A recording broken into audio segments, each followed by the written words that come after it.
Swabe pala dito pag umaga, no? Kasi walang masyadong tao. Tulog. Tulog pa. It is currently what time, ma'am? Can you show me? Huh? 7:30.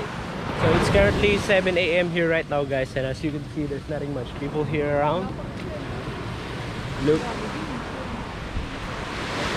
See? This is what it looks like in the morning around 7 a.m. Wow. Let's go. Hello ma'am, puto-putinta po. Ulit pa. Tapos dun lang kayo ilalagay.